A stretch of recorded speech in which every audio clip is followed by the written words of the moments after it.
আজকে আমরা দেখব কিভাবে 3ds Max এ রেন্ডার দিতে হয়। তো রেন্ডার দেওয়ার জন্য আমাদের প্রথমে 2D ফাইলটিকে 3ds Max এ ইম্পোর্ট করে মডেলিং করে নিতে হবে। তো আমি একটা ফাইল ইম্পোর্ট করে সিম্পলভাবে মডেলিং করে নিছি। তো এই ফাইলটাকে আমি এখন রেন্ডার দিব, মানে পিকচার আকারে আউটপুট দিব আর কি। তো আউটপুট দেওয়ার জন্য আমাদের ক্যামেরা এবং সানের দরকার, সানের প্রয়োজন আছে। তো ক্যামেরা এবং ভিরে সান আমরা এখানে ইউজ করছি, ভিরে ফিজিক্যাল ক্যামেরা এবং ভিরে সান। তো এখন যদি আমরা ক্যামেরা মোডে যাই, এরকম দেখতে পাবো।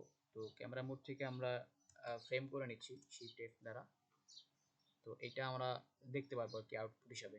তো এখন রেন্ডার দেওয়ার জন্য এই যে রেন্ডারিং থেকে রেন্ডার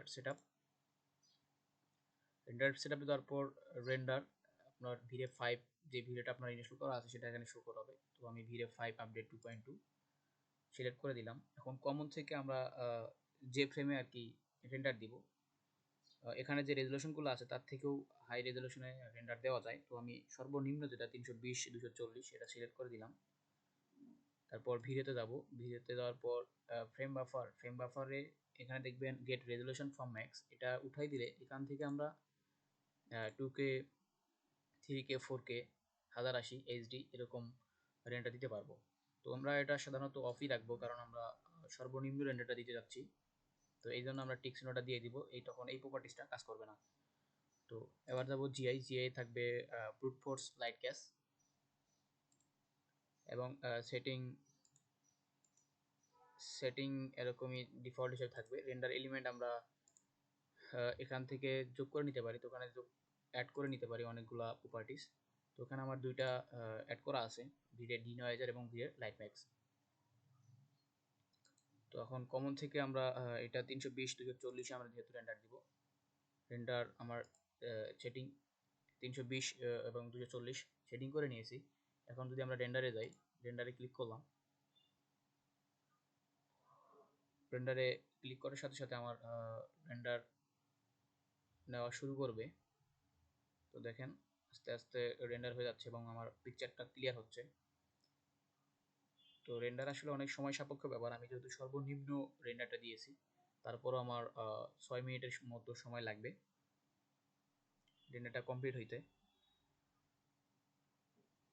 সর্বনিম্ন রেজুলেশন দেওয়ার কারণে আমরা এই রেন্ডারটা সুস্পষ্টভাবে দেখতে পারবো না। এটা যেহেতু প্রাথমিকভাবে রেন্ডার, এই জন্য একদম লো কোয়ালিটিতে আমরা রেন্ডার দিচ্ছি। তো আমাদের প্রায় 6 মিনিটের মতো সময় অপেক্ষা করতে হবে।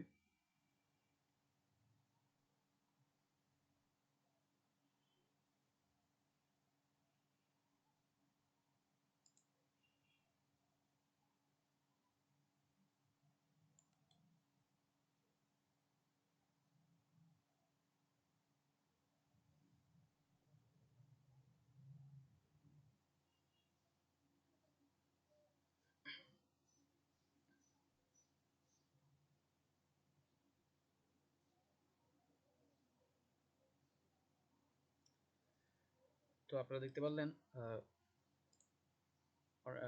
অনেক সময় নেওয়ার পর আমার রেন্ডারটা কমপ্লিট হয়ে গেল। রেন্ডার কমপ্লিট হওয়ার পর আমরা যে দুটো এলিমেন্ট নিয়েছিলাম, ডিনয়েজার লাইট ক্যাশ, এখান থেকে আমরা আলো বাড়া কমা করতে পারি।